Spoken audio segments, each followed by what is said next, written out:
नमस्कार। दोपहर समाचार में आपका स्वागत है।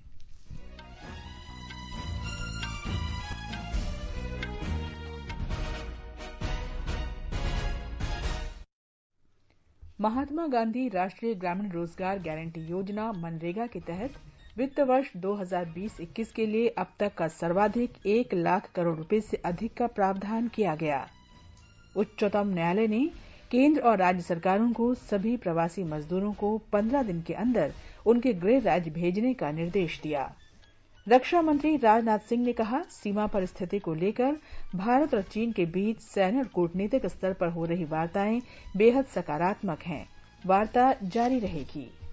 दिल्ली के उपराज्यपाल ने कोविड-19 पर नियंत्रण से संबंधित रणनीति पर चर्चा के लिए सर्वदलीय बैठक बुलाई और कोविड-19 से स्वस्थ होने वालों की दर 48.46% हुई।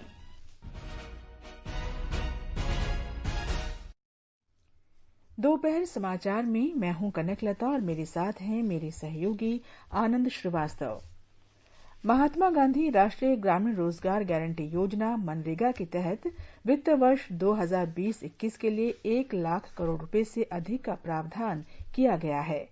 इस कार्यक्रम के तहत पहली बार इतनी बड़ी राशि का प्रावधान किया गया है। इसमें से 31,493 करोड़ रुपए की राशि पहले ही जारी की जा चुकी है, जो कि वर्तमान वित्त वर्ष के बजट में इस मद के लिए अनुमान के 50% से अधिक है।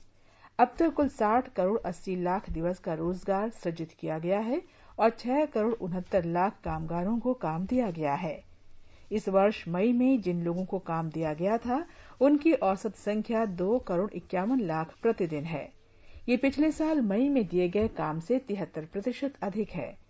केंद्रीय ग्रामीण विकास मंत्री नरेंद्र सिंह तोमर ने बताया कि मनरेगा का बजट बढ़ाया गया है। मनरेगा का इस वर्ष का बजट 61,000 करोड़ रुपया था, लेकिन कोविड के संकट को देखते हुए माननीय नरेंद्र मोदी जी ने 40,000 करोड़ रुपए का एक मुश्त आवंटन बढ़ाया। अब मनरेगा का जो कुल बजट है 1,01,500 करोड़ रुपया है। अभी तक 33,000 करोड़ रुपए की स्वीकृतियां प्रदान कर दी गई हैं। 31,500 करोड़ रुपए की राशि अभी तक जारी कर दी गई है। 61,000 करोड़ मानव दिवस सृजित हुए और कुल मिलाके अभी 6 करोड़ 70 लाख मजदूरों को जॉब ऑफर दिए गए और 3 करोड़ से ज्यादा मजदूर अभी मनरेगा के अंतर्गत काम कर रहे हैं। कोविड-19 महामारी के बाद गरीबों और उपेक्षित लोगों की मदद के लिए केंद्र सरकार के प्रयासों के प्रति राज्यों की ओर से उत्साहजनक और सकारात्मक प्रतिक्रिया प्राप्त हो रही है। जनजातीय कार्य मंत्रालय के अधीन ट्राइफेड ने राज्य सरकारों को सलाह दी है कि वे लघु वन उपज के लिए न्यूनतम समर्थन मूल्य योजना को कारगर तरीके से लागू करें। जनजातीय कार्य मंत्रालय ने कहा है कि केंद्र की सलाह का राज्यों ने जोरदार समर्थन किया है। 17 राज्यों ने लघु वन उपज की खरीद भी शुरू कर दी है और इस योजना के अंतर्गत अब तक 50 करोड़ रुपए की लघु वन उपज की खरीद की जा चुकी है। इतना ही नहीं, इन प्रयासों से 7 राज्यों में निजी एजेंसियों ने न्यूनतम समर्थन मूल्य से अधिक पर 400 करोड़ रुपए की वन उपज खरीदी है। उच्चतम न्यायालय ने केंद्र और राज्य सरकारों को 15 दिन के अंदर सभी प्रवासी मजदूरों को उनके गृह राज्य भेजने का निर्देश दिया है। अदालत ने मजदूरों के पुनर्वास के लिए उनके कौशल का विवरण तैयार करने के बाद रोजगार उपलब्ध कराने की योजनाएं बनाने का भी निर्देश दिया है। न्यायमूर्ति अशोक भूषण, संजय किशन कौल और एमआर शाह की पीठ ने केंद्र को यह निर्देश भी दिया कि मजदूरों को उनके गृह राज्य भेजने के लिए राज्यों की मांग के अनुरूप 24 घंटे के अंदर अतिरिक्त रेलगाड़ियां उपलब्ध कराई जाएं। अदालत ने आपदा प्रबंधन अधिनियम के तहत लॉकडाउन नियमों के उल्लंघन के मामले में मजदूरों पर दर्ज सभी मुकदमे वापस लेने पर विचार करने का भी निर्देश दिया है। पीठ ने अधिकारियों को निर्देश दिया कि ऐसे मजदूरों की पहचान और पंजीकरण किया जाए जो अपने गृह राज्य जाना चाहते हैं। परिवहन की व्यवस्था सहित ये प्रक्रिया पूरी करने के लिए अधिकारियों को मंगलवार से 15 दिन का समय दिया गया है। न्यायालय अब जुलाई में इस मामले की सुनवाई करेगा। वंदे भारत मिशन के तहत खाड़ी देशों से भारत के विभिन्न स्थानों के लिए 106 उड़ानें आयोजित करने का कार्यक्रम है। इस चरण में खाड़ी देशों से जो 26 उड़ानें संचालित की जाएंगी, इनमें से 4 संयुक्त अरब अमारात से, 2 आबू धाबी से, कोच्चि और अमृतसर के लिए तथा 2 अन्य उड़ानें दुबई से लखनऊ और कोझिकोड के लिए हैं। इन उड़ानों में मुसीबत में फंसे प्रवासी श्रमिकों, वापस लौटने वाले पर्यटकों, गर्भवती महिलाओं, आपात चिकित्सा वाले रोगियों और वरिष्ठ नागरिकों को प्राथमिकता दी जाएगी।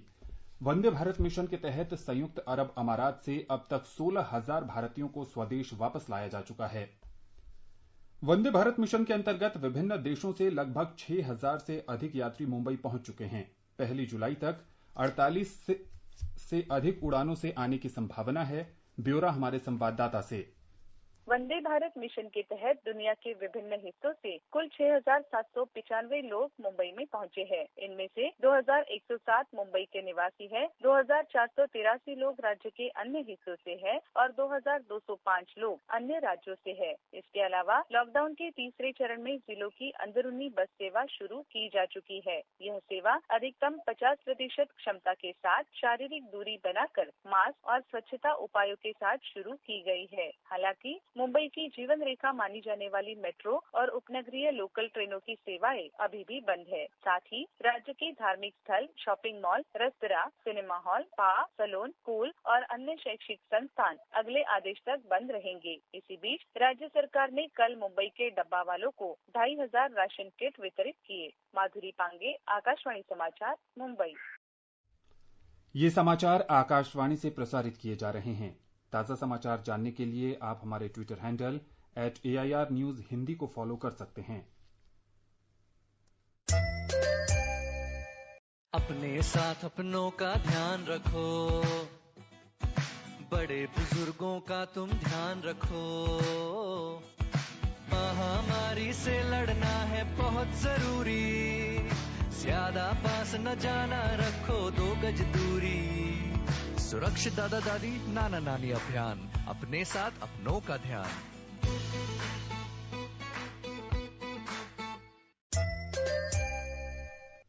ये आकाशवाणी है।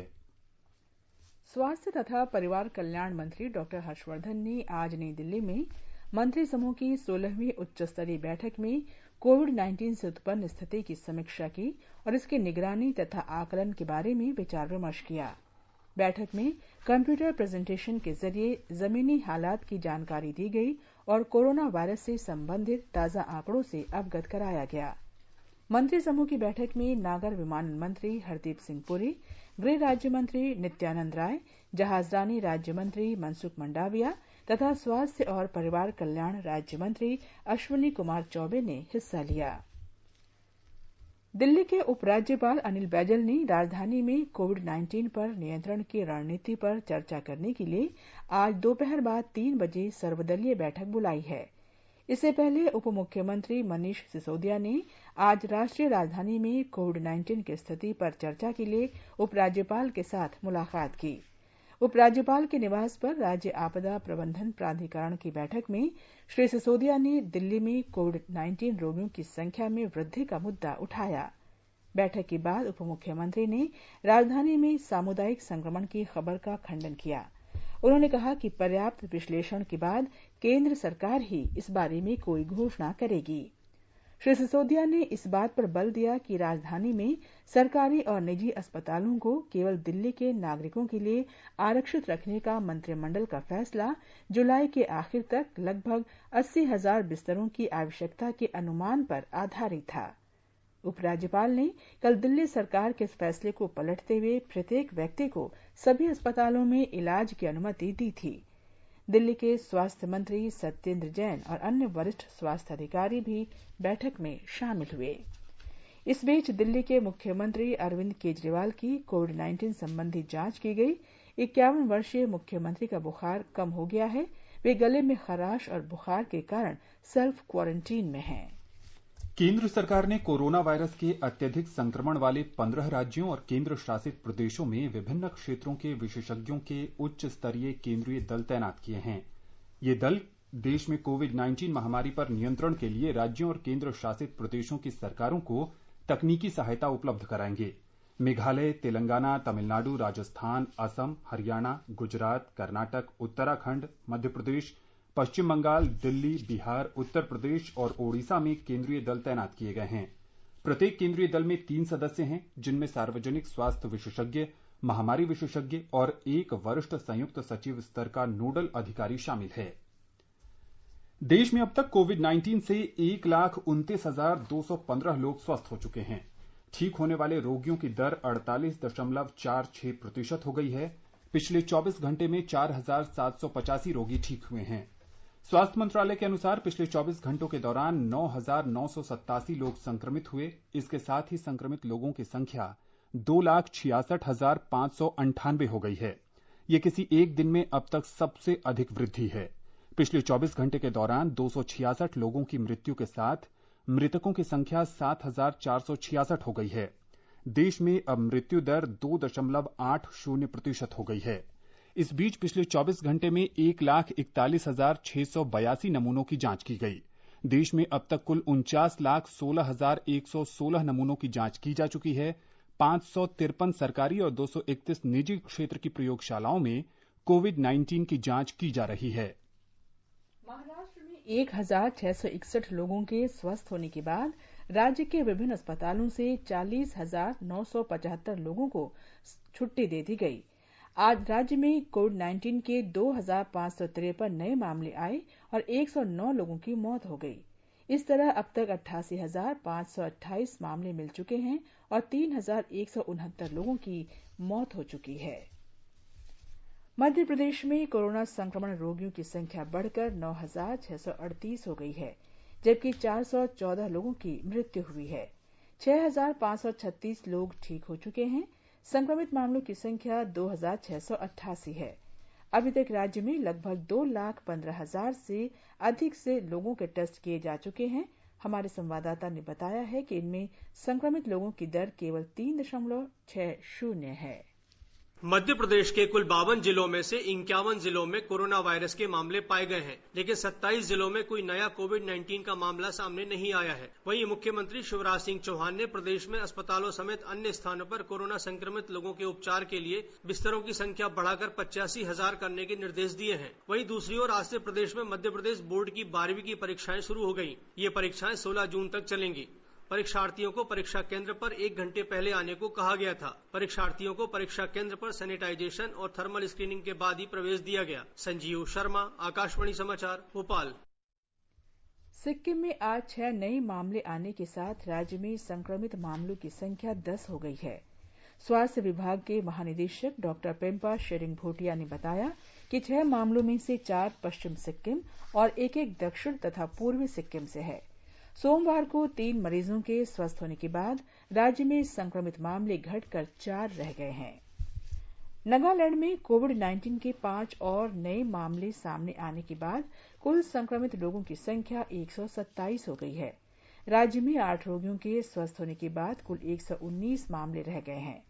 स्वास्थ्य मंत्री एस पेंगनुफोम ने ट्वीट में बताया कि 333 नमूनों की जांच की गई, जिनमें कोविड-19 से संक्रमित 5 मामले मिले हैं। उन्होंने बताया कि दीमापुर क्वारंटीन केंद्र में 4 और कोहिमा क्वारंटीन केंद्र में 1 रोगी पाया गया है। हरियाणा के गृह और स्वास्थ्य मंत्री अनिल विज ने कहा है कि वे दिल्ली से लगी सीमा खोलने के पक्ष में नहीं थे, लेकिन केंद्र सरकार के दिशा निर्देशों और लोगों की मांग के कारण उन्हें राज्य की सीमाएं खोलनी पड़ी। आकाशवाणी से बातचीत में श्री विज ने कहा कि सरकार स्थिति पर नजर रखे हुए है और यदि आवश्यक हुआ तो सीमाओं को फिर से सील कर दिया जाएगा। हरियाणा में अन्य राज्यों के लोगों के इलाज के बारे में श्री विज ने कहा कि जो लोग पहले से हरियाणा में रह रहे हैं, उनका इलाज किया जा रहा है और किया जाएगा। आगे बढ़ने से पहले मुख्य समाचारों पर एक नजर। महात्मा गांधी राष्ट्रीय ग्रामीण रोजगार गारंटी योजना मनरेगा के तहत वित्त वर्ष 2020-21 के लिए अब तक का सर्वाधिक 1 लाख करोड़ रुपए से अधिक का प्रावधान किया गया। उच्चतम न्यायालय ने केंद्र और राज्य सरकारों को सभी प्रवासी मजदूरों को 15 दिन के अंदर उनके गृह राज्य भेजने का निर्देश दिया। रक्षा मंत्री राजनाथ सिंह ने कहा, सीमा पर स्थिति को लेकर भारत और चीन के बीच सैन्य और कूटनीतिक स्तर पर हो रही वार्ताएं बहुत सकारात्मक हैं, वार्ता जारी रहेंगी। दिल्ली के उपराज्यपाल ने कोविड-19 पर नियंत्रण से संबंधित रणनीति पर चर्चा के लिए सर्वदलीय बैठक बुलाई और कोविड-19 से स्वस्थ होने वालों की दर 48.46% हुई।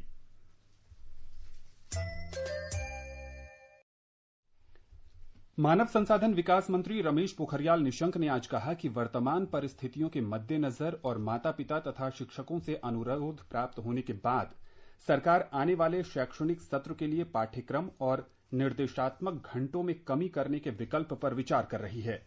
श्री निशंक ने एक ट्वीट में सभी शिक्षकों और शिक्षाविदों से मानव संसाधन विकास मंत्रालय या उनके ट्विटर और फेसबुक पर #Syllabus4Student 2020 पर इस मामले में अपनी बात साझा करने की अपील की है।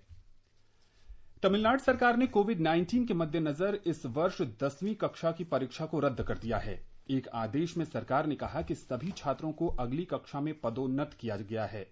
त्रैमासिक और अर्धवार्षिक परीक्षाओं में औसत अंक और उपस्थिति पर 20% के साथ छात्रों को मूल्यांकन पर 80 का वेटेज दिया जाएगा। गुजरात सेकेंडरी और हायर सेकेंडरी शिक्षा बोर्ड ने 10वीं कक्षा के परिणाम आज घोषित कर दिए। इस साल 4,80,000 बच्चे उत्तीर्ण हुए हैं और उत्तीर्ण होने की दर 60.64 है। कोविड-19 महामारी और लॉकडाउन उपायों के कारण वैश्विक अर्थव्यवस्था में इस वर्ष 5.2% की गिरावट आएगी। विश्व बैंक ने कल बताया कि 1870 के बाद से कोविड-19 पहली एकमात्र महामारी होगी जिससे अर्थव्यवस्था पर इतना बुरा असर पड़ेगा। विश्व बैंक के अध्यक्ष डेविड मॉलपॉस ने कल वॉशिंगटन में जारी वैश्विक आर्थिक परिदृश्य रिपोर्ट की प्रस्तावना में ये बात कही। विश्व बैंक के अध्यक्ष के अनुसार महामारी के गंभीर और दीर्घकालिक सामाजिक आर्थिक दुष्प्रभाव दीर्घावधि आर्थिक वृद्धि के परिदृश्य को कमजोर कर सकते हैं। बढ़ती अनिश्चितता, बेरोजगारी और व्यापार तथा आपूर्ति बाधित होने की आशंका के कारण निवेश पर बुरा असर पड़ सकता है। आकाशवाणी का समाचार सेवा प्रभाग विशेषज्ञ की राय श्रृंखला में कोविड-19 पर वरिष्ठ चिकित्सा विशेषज्ञों की राय प्रस्तुत करता है। अखिल भारतीय आयुर्विज्ञान संस्थान एम्स के निदेशक डॉक्टर रणदीप गुलेरिया ने कोविड-19 से बचाव के प्रसार को रोकने के लिए लोगों से सामाजिक दूरी और हाथ साफ रखने की सलाह दी है। Currently, we have to be aggressive in social distancing, hand washing and quarantine, and this is more and more important in the hotspots. I would advise everyone, especially those who are in the hotspots, to really sincerely, as citizens in a patriotic manner, observe this lockdown, because if we observe this lockdown in a sincere manner, we will be able to break the chain of spread and we will be able to bring down cases and be able to prevent deaths and conquer corona in India. AIIMS के ही doctor Rakesh Garg ने कहा कि कोविड-19 के संक्रमण का प्रसार एक ऐसे व्यक्ति से होता है जिसने यात्रा की हो और साथ ही वो संक्रमित व्यक्ति के संपर्क में आया हो।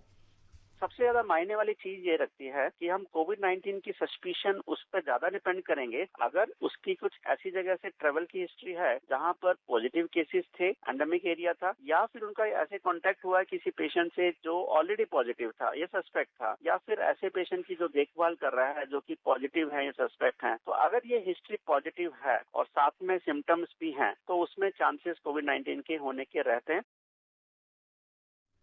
फिल्म अभिनेता संजय मिश्रा ने कोविड-19 से बचने के लिए सुरक्षित दूरी का पालन करने की अपील की है। कोरोना वायरस की ऐसी कोई दवा हम तक नहीं पहुंची। सिर्फ सोशल डिस्टेंस ही कोरोना वायरस से लड़ने का एक तरीका है और यही इसकी दवा भी। इसलिए मैं आपसे निवेदन करता हूं कि आप जहां रहें अपने घरों में रहें, साफ सफाई का ध्यान रखें और कोरोना वायरस के इस परिस्थिति से लड़ने में अपनी सरकार की, देश की शांतिपूर्वक मदद कीजिए। भारतीय आयुर्विज्ञान अनुसंधान परिषद (आईसीएमआर) ने कोविड-19 महामारी के लिए रक्त से संबंधित सेरो सर्वेक्षण के बारे में मीडिया में प्रसारित रिपोर्ट के निष्कर्षों को महज अटकल करार दिया है। आज एक ट्वीट में भारतीय आयुर्विज्ञान अनुसंधान परिषद ने कहा है कि सर्वेक्षण के परिणामों को अभी अंतिम रूप दिया जाना बाकी है। मीडिया की रिपोर्ट में आईसीएमआर के जनसंख्या आधारित सेरो सर्वेक्षण के हवाले से कहा गया था कि विभिन्न कंटेनमेंट जोन्स और हॉटस्पॉट्स में रह रही देश की करीब 1/3 आबादी कोविड-19 के प्रति संवेदनशील है। ये समाचार हमारी वेबसाइट newsonair.com और हमारे मोबाइल ऐप newsonair/hindi पर भी उपलब्ध हैं। अरे बबलू, लॉकडाउन खुलते ही टहलने निकल पड़े। महामारी अभी फैली हुई है। सरपंच जी, टहलने नहीं, कहाँ पे वापस जा रहे हैं? तुझे डर नहीं लगता वायरस पकड़ लेगा? पहले थोड़ा बहुत डर लगता था, फिर पता चला कि अगर मैंने पूरी सावधानी बरती तो ये बीमारी होने की संभावना कम है। सबसे महत्वपूर्ण है ये मास्क। काम पर मास्क हमेशा पहनूंगा, समय समय पर हाथ धोता रहूंगा और दूसरों से हर वक्त कम से कम 2 गज की दूरी बनाए रखूंगा। खुद को, दूसरों को और अपने परिवार वालों को भी सुरक्षित रखूंगा। अरे भाई, मेरी जिम्मेदारी बनती है तुझे चेतावनी देना, तो दे दिया। जब देश के मेडिकल और स्वच्छता कर्मचारी रोज कोरोना वायरस से लड़ने का काम कर रहे हैं तो हमारी भी तो जिम्मेदारी बनती है अपना काम करने की। बबलू, तुझे कुछ हो गया तो? हजारों लोग इस बीमारी को हराकर ठीक हो चुके हैं और अगर किसी कारण मुझे ये बीमारी हो भी जाए तो सरकार ने अस्पताल में हमारे इलाज के लिए पर्याप्त व्यवस्था कर रखी है। ये घबराने का वक्त नहीं, एक दूसरे का हौसला बढ़ाने का वक्त है। कोरोना वायरस से हमें लड़ाई जारी रखनी पड़ेगी और उससे डर कर नहीं, पूरी सावधानी के साथ डट कर चलिए। रुकी जिंदगी को आगे बढ़ाएं, देश को आत्मनिर्भर बनाएं। जय हिंद। दोपहर समाचार में आपका फिर स्वागत है। रक्षा मंत्री राजनाथ सिंह ने कहा है कि चीन के साथ वास्तविक नियंत्रण रेखा पर विवाद के समाधान के लिए सैन्य और कूटनीतिक स्तरों पर वार्ताएं जारी हैं। उन्होंने कहा कि भारत इस विवाद का शीघ्र समाधान करने के प्रति वचनबद्ध है। भारतीय जनता पार्टी की आभासी महाराष्ट्र जन संवाद रैली को संबोधित करते हुए श्री राजनाथ सिंह ने कहा कि नरेंद्र मोदी सरकार सुनिश्चित करेगी कि भारत चीन सीमा पर स्थिति को लेकर देश का गौरव कम न हो।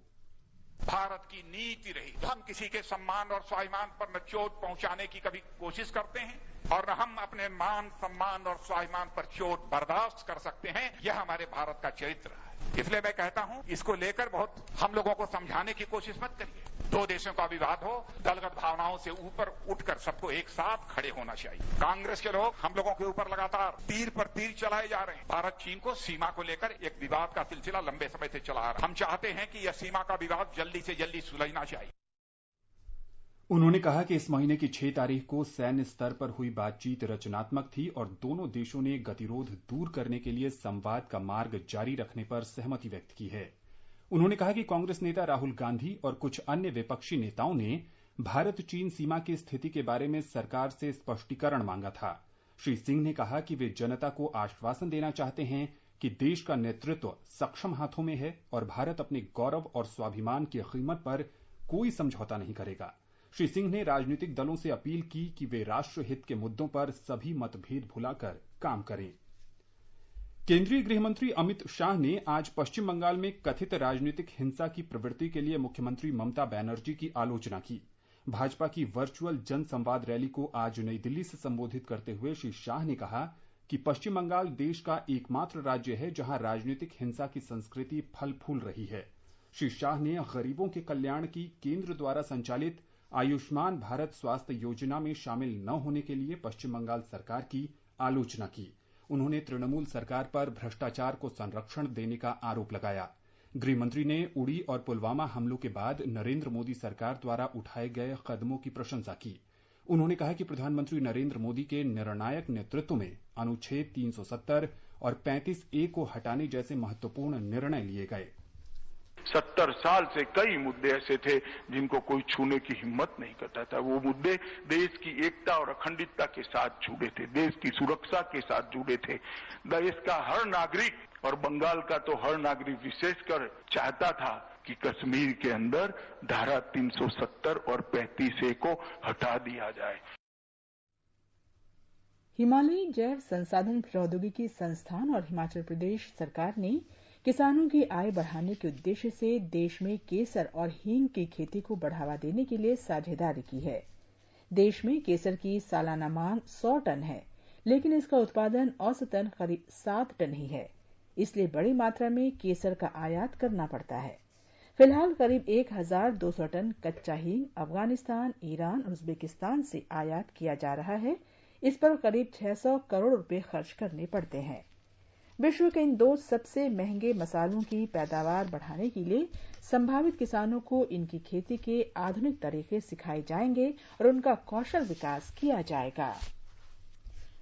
जवाहरलाल नेहरू उच्च वैज्ञानिक अनुसंधान केंद्र ने ब्रेथ अप्लाइड साइंसेज के साथ एक समझौता ज्ञापन पर हस्ताक्षर किए हैं। इसके अंतर्गत कार्बन डाइऑक्साइड से मेथनॉल जैसे स्वच्छ ईंधन और अन्य उपयोगी रसायनों का बड़े पैमाने पर उत्पादन किया जा सकेगा। समझौते के तहत 300 किलोग्राम कार्बन डाइऑक्साइड को रोजाना उपयोगी रसायनों में परिवर्तित किया जाएगा। 1 वर्ष के बाद इस मात्रा को बढ़ाकर 500 टन कर दिया जाएगा। और अब एक नजर आज के मौसम पर। राष्ट्रीय राजधानी दिल्ली में आज तेज हवाएं चल सकती हैं। न्यूनतम तापमान 27 डिग्री सेल्सियस और अधिकतम 40 डिग्री सेल्सियस रहने का अनुमान है। मुंबई में आमतौर पर आसमान में बादल छाए हुए हैं। 1-2 बार हल्की बारिश की भी संभावना है। न्यूनतम तापमान 23 डिग्री सेल्सियस और अधिकतम तापमान 35 डिग्री सेल्सियस रहेगा। दक्षिण की बात करें तो चेन्नई में आमतौर पर बादल छाए रहेंगे। तापमान 29 से 40 डिग्री सेल्सियस के बीच रह सकता है। कोलकाता में आंशिक रूप से बादल छाए हुए हैं। बारिश या गरज के साथ छींटे पड़ने की संभावना है। महानगर में न्यूनतम तापमान 26 डिग्री सेल्सियस रहेगा और जबकि अधिकतम तापमान 37 डिग्री सेल्सियस के आसपास रहेगा। उत्तर की ओर चलें तो केंद्र शासित प्रदेश जम्मू कश्मीर के जम्मू में न्यूनतम तापमान 24 डिग्री और अधिकतम 36 डिग्री सेल्सियस के आसपास रहेगा। शहर में मुख्य रूप से आसमान साफ रहेगा। दोपहर बाद या शाम तक आंशिक रूप से बादल छा सकते हैं। श्रीनगर में न्यूनतम तापमान 13 डिग्री सेल्सियस जबकि अधिकतम 30 डिग्री के आसपास रहेगा। आमतौर पर आसमान साफ रहेगा, लेकिन दोपहर बाद शाम या रात को आंशिक रूप से बादल छा सकते हैं। गिलगित में तापमान 16 से 36 डिग्री सेल्सियस के बीच रहने का अनुमान है। आसमान में आंशिक रूप से बादल छाए रहेंगे और वर्षा होने, गरज के साथ बौछारें पड़ने या धूल भरी आंधी चलने की संभावना है। मुजफ्फराबाद में न्यूनतम तापमान 16 डिग्री सेल्सियस और अधिकतम 34 डिग्री सेल्सियस के आसपास रहेगा। गरज के साथ बारिश होने की भी संभावना है। समाचार कक्ष से निखिल कुमार। केरल में 52 दिन के लंबे मानसून के दौरान नौका प्रतिबंध आज रात से लागू हो जाएगा। इस संबंध में केरल तट से मछली पकड़ने की नौकाओं को आज आधी रात के पहले समुद्र को छोड़ना होगा। कर्नाटक में दक्षिण पश्चिम मानसून के बाद कृषि क्षेत्र में गतिविधियां तेज हो गई हैं। अधिक जानकारी हमारे संवाददाता से। कर्नाटक में वर्षा ऋतु के आगमन से किसानों के चेहरे पर मुस्कान आई है। कृषि विभाग के अनुसार खरीफ में कुल 73 लाख हेक्टेयर उपजाऊ भूमि में से 6.95 लाख हेक्टेयर जमीन में बुआई का काम संपूर्ण हो गया है। विभाग ने जानकारी दी है कि 9.57 लाख मीट्रिक टन खाद की मांग की गई है और जिसमें से 6.14 लाख मीट्रिक टन की पूर्ति अभी तक की गई है। राज्य में खाद और बीज की भंडार पर्याप्त है। 1.51 लाख क्विंटल बीज की मांग है और जिसमें 1.28 लाख क्विंटल की पूर्ति की गई है। राज्य में पीएम किसान योजना के तहत 51 लाख किसानों को 3,798 करोड़ रुपए आर्थिक मदद दी गई है। सुधींद्र, आकाशवाणी समाचार, बेंगलुरु। आयुष मंत्रालय मोरारजी देसाई राष्ट्रीय योग संस्थान के सहयोग से अंतर्राष्ट्रीय योग दिवस 2020 के कर्टन रेजर के रूप में टेलीविजन पर एक कार्यक्रम आयोजित करेगा। ये कार्यक्रम कल शाम 7 बजे डीडी न्यूज से प्रसारित किया जाएगा। ये आयुष मंत्रालय के फेसबुक पेज पर भी लाइव रहेगा। ये कार्यक्रम अंतर्राष्ट्रीय योग दिवस से 10 दिन पहले शुरू हो रहा है। इस अवसर पर आयुष मंत्री श्रीपद यसो नायक, केंद्रीय मंत्री डॉक्टर जितेंद्र सिंह और भारतीय सांस्कृतिक संबंध परिषद के अध्यक्ष डॉक्टर विनय सहस्त्रबुद्धे राष्ट्र को संबोधित करेंगे। कोविड-19 की मौजूदा स्थिति के मद्देनजर इस वर्ष अंतर्राष्ट्रीय योग दिवस डिजिटल रूप में मनाया जाना तय है। लोगों को अपने घरों में ही योगाभ्यास करने के लिए प्रोत्साहित किया जा रहा है। प्रधानमंत्री नरेंद्र मोदी ने भी आम जनता के लिए अंतर्राष्ट्रीय वीडियो ब्लॉगिंग प्रतियोगिता मेरा जीवन मेरा योग की घोषणा की है। कर्टन रेजर के बाद सुबह 8 बजे से डीडी भारती और डीडी स्पोर्ट्स पर सामान्य योगासनों के बारे में प्रशिक्षण सत्र आयोजित किए जाएंगे। मोरारजी देसाई राष्ट्रीय योग संस्थान इन सत्रों को संचालित करेगा। अंत में मुख्य समाचार एक बार फिर।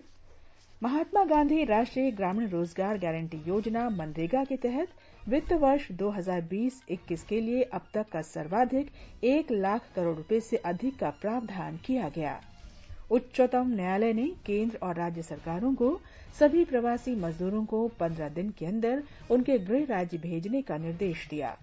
रक्षा मंत्री राजनाथ सिंह ने कहा, सीमा पर स्थिति को लेकर भारत और चीन के बीच सैन्य तथा कूटनीतिक स्तर पर हो रही वार्ताएं बेहद सकारात्मक है।